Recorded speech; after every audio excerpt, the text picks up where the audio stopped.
Welcome back to my channel Soma daily ব্লগে আপনাদেরকে অনেক স্বাগত। আজকে হচ্ছে ইনফরমেশান এইটা দেব। আমরা তো সংসার চালাতে চালাতে আজকে যেমন 26 তারিখ হয়ে গেছে, হতে গিয়ে আমরা যেই অ্যামাউন্টটা থাকে সেই অ্যামাউন্টের মধ্যে কিভাবে চালাবো।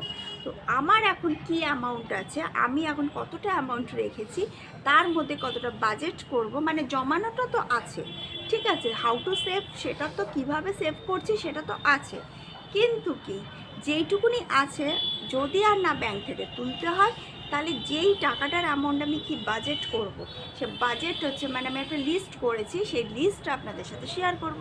আজকের ভিডিওটা স্কিপ করবে না, খুব ইন্টারেস্টিং ভিডিও আছে একদম। আজকে 26 তারিখ হচ্ছে, 27, 28, 29, 30, 31 আর 5 দিন বাকি মাত্র হচ্ছে সংসার চালাতে। এই 5 দিন আপনারা কিভাবে চালাবেন সেটা হচ্ছে এই ভিডিওর মাধ্যমে আপনারা দেখতে পাবেন। চলুন দেখা যাক, স্টার্ট করা যাক ভিডিওটা। পাশে থাকবেন, সাবস্ক্রাইব করবেন, সবসময় আমার পাশে থাকবেন, প্লিজ সাবস্ক্রাইব করবেন আর আমাকে সাপোর্ট করবেন। 1000 টাকা আছে আর আমাদের কদিন বাকি, আর 6টা দিন বাকি।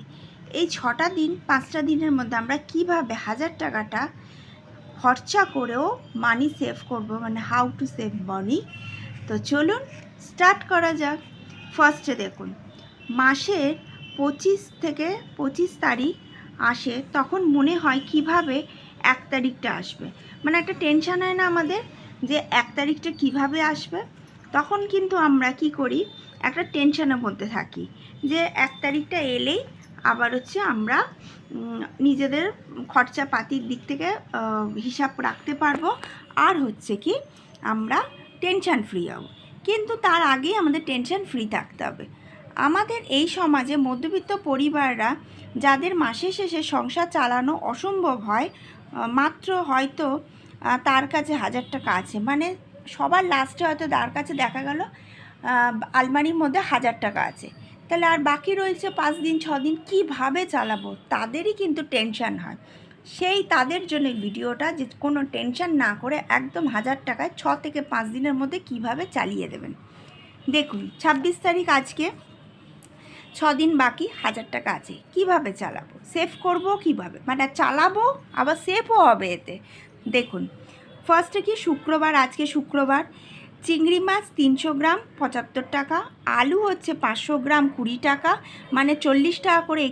এখনকার বাজেট হচ্ছে, আলু প্রচুর দাম বেড়েছে, 1 কিলো আলুর দাম 40 টাকা, বড়ি 5 টাকা, তাহলে কত হলো 20 আর হচ্ছে 75 5, মানে হচ্ছে কত হলো 20 আর হচ্ছে 70 আর হচ্ছে 80 90 95 5, মানে হচ্ছে 100 টাকা আমার হচ্ছে শুক্রবারে বাজার হলো। আর হচ্ছে শনিবার কি, আলু ভাত, আলু ডাল, পাঁপড় ভাজা আর হচ্ছে শুক্তো 70 টাকা, মানে সবজি সমস্ত কিছু দিয়ে, পোস্ত বলুন সর্ষে বলুন সমস্ত কিছু দিয়ে আমি 70 টাকার মধ্যে একটা বাজেট করব, সেটা হচ্ছে শনিবার, ঠিক আছে, মানে হচ্ছে কালকের দিন। এই বাজেটটা আপনারা করবেন যাদের মাসে 1000 টাকা আছে, বা যদি নাও বা থাকে 1000 টাকা দিয়ে ট্রাই করুন না, দেখুন না, লাইফে সবসময় ইন্টারেস্টিং থাকতে হবে, ঠিক আছে। বাজেট হচ্ছে এমন একটা, টাকা হচ্ছে এমন একটা জিনিস, টাকা আজ আছে কাল নেই, আবার যদি থেকেও যায় সারা জীবন থাকবে, ঠিক আছে। আচ্ছা, রবিবার হচ্ছে মাংস 500 গ্রাম মাংস 90 টাকা, পেঁয়াজ 25 টাকা, সবজি হচ্ছে উচ্ছে 10 টাকা, রাত্রিবেলা ডাল সেদ্ধ আলু সেদ্ধ করে ছেড়ে দেবেন, হয়ে গেল। 500 গ্রাম মাংস হলেন, দিনের বেলা ভালো করে খেলেন, রাত্রিবেলা ডাল সেদ্ধ করে ছেড়ে দিলেন, একদম পাতি বাংলা ভাষা একদম বাজেট দিয়েছি। দেখুন আর মাত্র বাকি না, আমাদের মাস শেষে 6টা দিন বাকি। দেখুন তো 1000 টাকা নিয়ে আপনারা 6টা দিনে চালাতে পারেন কি না। সোমবার হচ্ছে সেদ্ধ ভাত আর হচ্ছে আলু ঘি ভাত, আর হচ্ছে রাতে খিচুড়ি 50 টাকার মধ্যে, মানে ভাত তো ঘরেই আছে, ডাল আমাদের মুগ ডাল ঘরেই থাকে, মুসুর ডাল ঘরেই থাকে, আলু ঘরেই আছে, ঘি সবার ঘরে ঘরে থাকে। তো সেই সেদ্ধ ভাত, ডাল আলু সেদ্ধ ভাত করবো, আর রাতে হচ্ছে গরম গরম খিচুড়ি আলু ভাজা, ব্যাস হয়ে গেল সোমবার দিন। এবার পড়ে রইল কি মঙ্গলবার দিন। মঙ্গলবার হচ্ছে মাছ হচ্ছে 70 টাকা, আলু হচ্ছে 20 টাকা, সবজি হচ্ছে 20 টাকা। এই হচ্ছে আমার বাজেট, যেমন বাজেট সেরকম কিন্তু আমাকে খেতে হবে, চলতে হবে, ঠিক আছে। যদি আমি হিসাবও করি যে আমার 1000 টাকা আছে, যদি আমি হচ্ছে 200 টাকা করে খরচা করি, তাহলে 5 দুগুণে 10, মানে আমার 1000 টাকা শেষ, ঠিক আছে। কিন্তু আমি কেন করব, আমি যদি তার মধ্যে থেকেও কিছুটা রাখি তো আমারই থাকলো না। তাহলে আমি কি করব, যে 70 টাকার হচ্ছে মাছ, 20 টাকার আলু, সবজি হচ্ছে 20 টাকা। বুধবার কি করব, মানে বুধবার যে দিনটা আসবে, ডিম হচ্ছে 10টা ডিম 7 টাকা, একদিন ডিম চালাতেই হবে, তাহলে কিন্তু অনেকটা সেফ হবে। আলু পেঁয়াজ 40 টাকা, মানে আলু আর পেঁয়াজ মিলিয়ে 40 টাকার আমি কিনবো, তাহলে হয়ে গেল আমার হচ্ছে 110 টাকা।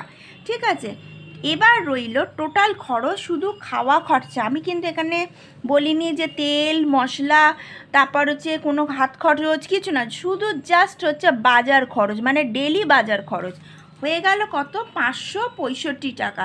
565 টাকা ডেলি টিফিনে রাখবো 20 টাকা করে, 5 দুগুণে 10, মানে হচ্ছে 120 টাকা হচ্ছে টিফিনের থাকবে 6 দিনের টিফিন, মানে আজ থেকে শুক্রবার থেকে নিয়ে পরের হচ্ছে বুধবার অবধি, মানে বুধবারে আমাদের হচ্ছে মাসটা শেষ, মানে 31 তারিখ। ঠিক আছে, তাহলে 120 টাকা রাখবো আমি টিফিন খরচ, খাওয়া খরচ রাখবো 565 টাকা, তার টোটাল আমার খরচ হলো কিন্তু হচ্ছে 665 টাকা। তা 665 টাকা আমার খরচ হয়েছে। আর আমার সেফ কী করে হলো দেখুন, 1000 টাকাতেও সেফ হলো। সেফ হলো হচ্ছে আমার 315 টাকা আমার সেফ হলো। আমি গ্যারেন্টি দিয়ে বলছি, এই বাজেটের মধ্যে যদি এই 6টা দিন, মাত্র সারা মাস বলছি না, এই মাত্র 6টা দিন আপনারা যদি এইভাবে চালান, অন্তত 200 টাকা হলো সেফ হবে। দেখবেন যে আমি তো বাজার খরচটাও বলে দিয়েছি কত টাকার, কি 25 টাকা করে চিংড়ি মাছ, তাহলে 300 গ্রাম চিংড়ি হাজব্যান্ড ওয়াইফ বাচ্চা অনাহাসে চলে যাবে, বা দুজন ব্যক্তি হাজব্যান্ড ওয়াইফ অনাহাসে চলে যাবে। ঠিক আছে, যদি এই বাজেটটা ভালো লাগে একদম আমাকে কিন্তু কমেন্ট করে বলবেন, আর আপনারা ট্রাই করছেন কিনা সেটাও আমাকে কমেন্ট। দেখুন, আমাদের ইন্ডিয়াতে বলুন বা বাইরেও বলুন, যেখানেই বলুন, টাকার ক্রাইসিসটা কিন্তু অনেক এখন বেড়ে গেছে। ঠিক আছে, টাকার মূল্যটা বেড়ে গেছে, টাকার ক্রাইসিস না, টাকার মূল্য বেড়ে গেছে। মানে একটা সবজি কিনতে যাবেন এখন 100 টাকা কিলো, তো 100 টাকায় যদি আপনি উচ্ছে খাবেন, 100 টাকায় যদি আপনি পটল খাবেন, 100 টাকায় যদি আপনি, কিছুদিন আগে 80 টাকা 100 টাকা ঝিঙের কিলো ছিল, তো 100 টাকা যদি আপনি ঝিঙে খাবেন, তো আমার 70 টাকার মাছ বেটার না? 1 কিলো মাছ, 1 কিলো 170-80 টাকার যে কিলোগুলো হয়, যেগুলো পোনা মাছ যাকে বলে, 180 টাকার হয়, 260 টাকার হয়, 350 টাকার উপর কাতলা মাছ হচ্ছে, সেইগুলো কেনা 350 টাকা কাতলা মাছ 500 নিয়ে আসুন না, এনাফ হয়ে যাবে। তো আমার পক্ষে সেটা খাওয়াটা বাজেটটা ভালো, সেই বাজেটটা ভালো, তো আমাকে সব বুঝে করতে হবে।